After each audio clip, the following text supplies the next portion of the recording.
Hi, how you doing? And welcome back to another video on the channel. So it's the free hit team for game week 15, and I am actually planning on free hitting this game week as well, and we'll get into that in a little bit more detail later. But if you are new to the channel and this does help you with your transfer thoughts, please do consider subscribing. I am closing in on 1,000 subscribers, and hopefully I can get there this season. I do create all my own charts, and as always, we are recording this video before all of the game weeks have finished. So if there are any injuries, I will put some alternative players in the comments, but I do discuss different players throughout. And all the charts are up until game week 13 because I didn't want to include any data from game week 14 if not all the players have played, because that just gives some inaccurate readings. So let's take a look at why I am free hitting in game week 15. And it is like a 95% chance I am free hitting, mainly because I think it's kind of the last fixture where a lot of the good teams have good fixtures. Sort of after this game week between now and game week 19, when you have to use the free hit, it's kind of just the mid-table teams that have good fixtures, and then you're less confident in those teams getting good results and those players doing well.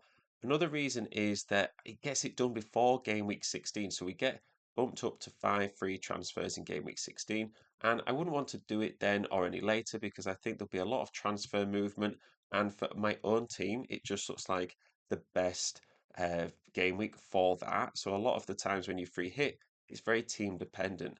There's also a lot of players with great fixtures that I don't own at any other time. And that includes players from like Brighton, Man United, even Newcastle. I don't own any Newcastle players. And Liverpool also play Leeds away, which is usually a tough fixture, but Leeds aren't doing that great at the moment. So I can see Liverpool getting a few goals there at least. So these are the teams we're going to be focusing on this free hit team with. And we're going to start in goal. And I have gone for Verbruggen. Now, he hasn't kept a load of clean sheets, but all three of those clean sheets have come in his last 6 games. When we take a look at the data for the last 6 game weeks with expected goals conceded per 90 versus total saves, we can see that Verbruggen, he's not really standing out a ton, but this is when, for a free hit, the data kind of needs to be taken into account a little bit less because you're just looking at getting him in for one game week.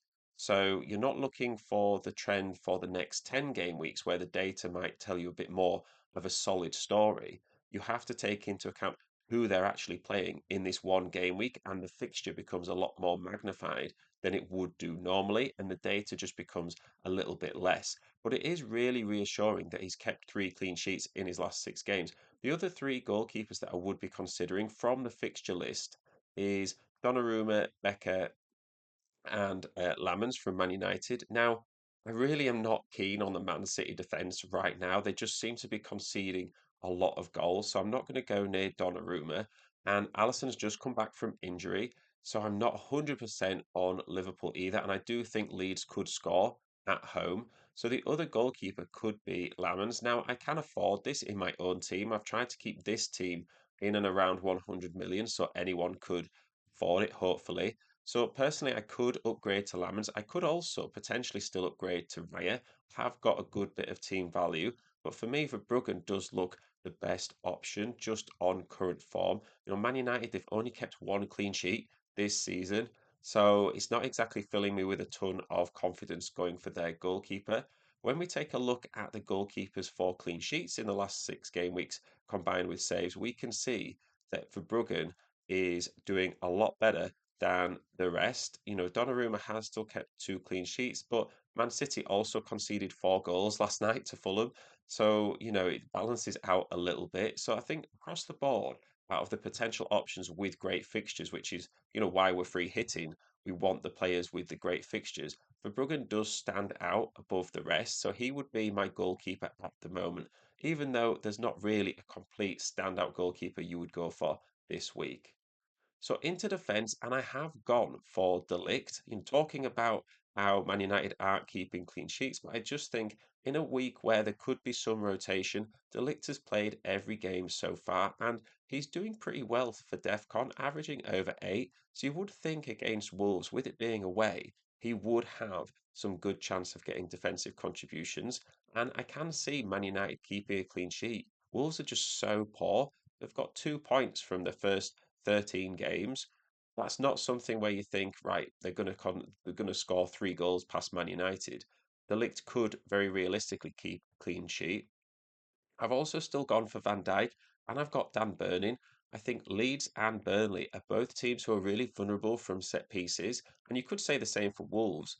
And I think all three of these starting defenders have good aerial threat. I've still got Nunes in this team, as well as Van Hecke. And one of the weaknesses that I'm going to talk about later is that the bench is probably too strong, and I could look at downgrading one of these players, say a Nunes, go with Van Hecke, and then increase the upgrading elsewhere. When we take a look at the defender chart, this is for the full season so far. I like to look at the full season for defensive contributions just because I think it's more of a consistent picture of what that defender can produce. All five of the defenders I've got are pretty within range of each other. They all seem really consistent, and we've got bonus points going up the left side as well. They're all within, the same sort of distance with each other, all five of them. So that's when the fixtures come into play. And as I said, I think Burn, De Ligt, and Virgil van Dijk all have that good attacking threat against teams who are pretty poor at defending set pieces. When we take a look at the other defensive chart here, we can see that expected goal involvements and expected goals conceded per start for the season. Once again, De Ligt is setting good standard here. He's expected to have got just over 2 goals so far this season. He's only got one. So that tells me that he's underperforming his expected goals, and there is a potential for a return at some point in the near future. Dan Burn has a lot less expected goal involvements, but we know what the threat he can offer is, and he's the sort of player who can outperform his expected goals, but he is the best for expected goals conceded. So Newcastle's defense is looking pretty strong at the moment, and I am tempted to almost go for the triple Newcastle defence against Burnley, but not too sure who's going to start in goal. And the rest of the defenders, you know, there is a bit of a rotation risk. So I am definitely going to be tripling up on Newcastle, and the defence does remain a question. So I'd be interested to know what you think in terms of triple Newcastle defence. The other three defenders all fall within each other, very similar. And once again, that's when the fixture comes into play. I just think Van Dijk I would much rather have in my starting lineup than Nunes or Van Hecke. So into midfield, and I have gone for Bruno Guimaraes here. And believe it or not, he was in this team. I made this team before Newcastle, or at least before Newcastle had finished their game, and Bruno had got another attacking return. Same with Dan Burn, actually got an assist last night. And Bruno is just someone I've had my eye on for a while. I think he's a really underrated pick at 6.7. It's an awkward price point because you've got players like Declan Rice, Eze, Ismail Assar, all these players that are in and around 6.57 million. And I think Bruno just goes under the radar. I can definitely see him getting something against Burnley at home. That is definitely a team I want to target on this free hit. Elsewhere in the midfield, I have doubled up on Bruno and Mbumo. I have been looking at Bruno for a while, and I think having him in the squad it's just a lot more security for points. And he is someone, as I own Mbumo in my actual team, I'm looking at swapping Mbumo to Bruno once Mbumo goes to the African Cup of Nations. Now, Gakpo and Foden are players that, again, I would have had, and I'm a little bit annoyed that they've started returning. Um, recently because they make themselves a lot more popular. And if you've been watching the channel for a while, you'll have noticed that when we talk about them, that Gakpo and Foden are players that were underperforming their expected goals. And when that's the case, you think, right, they're gonna start scoring at some point. They're getting the chances, they're just not converting, and that's when you get them in. And I wish Gakpo had just waited a couple of weeks because he's in my actual team now, and hopefully he'll do well this week. I do also think he can do well against Leeds. People are considering, is he going to get rotated? I think his minutes are pretty secure, and the same for Foden. Foden started every game since game week 4 for Man City, and because he's just got 4 goals in his last 2 games, I don't really see a reason why he would get taken out. And Sunderland's defence has been known to be a little bit leaky recently, even though they have still been getting good results. So when we take a look at the midfielder chart here, goal contributions versus expected goal involvements, it's the one we like to see. This is for the last 6 game weeks. So I try and do the last 6 game weeks for this because I think it shows current form and who is getting chances. So Foden and Gakpo, are underperforming their expected goals for the last 6 weeks. Now, of course, Foden got 2 goals last night, and this chart doesn't take it into account. But so you can sort of pause the video as you want and take a look at the different players as well. But for Foden, I think it just comes into form as well. So he will be overperforming his expected goals right now. But then you take into account a good fixture and the form that he's in. And sometimes form does just trump the data, and it doesn't put me off because, again, I'm not looking for long term. I'm looking for a single game week player, and I think Foden is just too good to ignore. Now, there are other midfielders here, Bruno and Bumo, and well, both Brunos really. They are outperforming their expected goals, but the output is so high. It's not like they're getting 1 goal contribution and they're expected to get zero. And you would say, well, that's kind of, really small output, really, for a player that you're looking for. They're all near the top of the chart here for output. And that's something that is very tangible, something that we know they can produce. I think because they're doing so well, it does lead me to believe they'll continue this with the good fixtures. You could say, oh, what about a Dango, a Neto, a Minte this game week? And they could be options, but that's when the fixtures and the guaranteed minutes come into play. Bruno G has just been rested. He did come on at half time, and I think he's someone who will be starting in this game week. We take a look at the forwards, and it was a little bit slim pickings for strikers this game week. I've gone for Voltemada and Haaland, of course. I don't see why you would free hit and not have Haaland in your team. For me, Voltemada is someone that I could consider dropping and putting in another Newcastle defender. When we take a look at the chart, again, for the last 6 game weeks for goal contributions versus expected goal contributions, we can see that both of these players are pretty much hitting their expected goals output. They're on form, they're on target. Neither of them is underperforming or overperforming by a large amount, which tells me that they're pretty consistent with what they're doing, and they're quite reliable to do the same in this game week. Another striker that I could go for is Danny Welbeck. He is overperforming his expected goal contributions, but again, in a single game week, that doesn't matter as much as it would do on a wild card. If I did want to save cash, I could drop to a Welbeck. Just think the minutes are less secure, and I had Welbeck at the start of the season, and he just missed a load of chances for me. So I do think that's in my mind. And of course, you have to kind of forget about the past and just look at who you think is going to get the most points this game week. But I do think Voltemada probably will outscore Welbeck as well.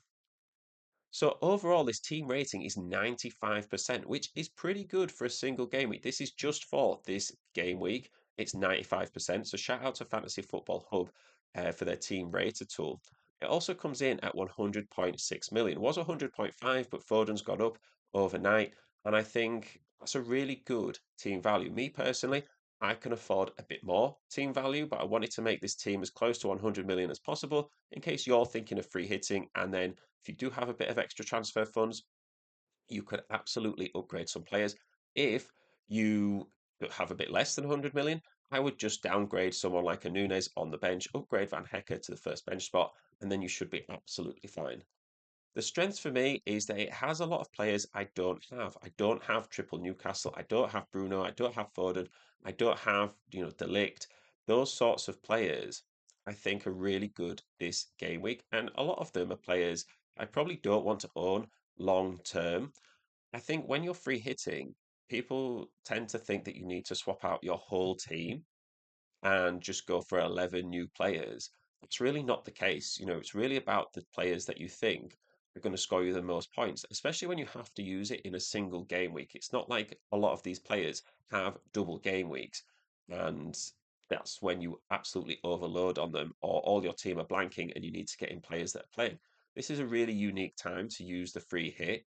I also don't see, like I said at the start, there being another good option of a game week for me for the rest of this half of the season. So I think it is the sort of thing where I will take out the players that I don't really believe are going to do well this week, my Arsenal, my Chelsea players, the ones with difficult fixtures away from home, and getting some of these players with better teams.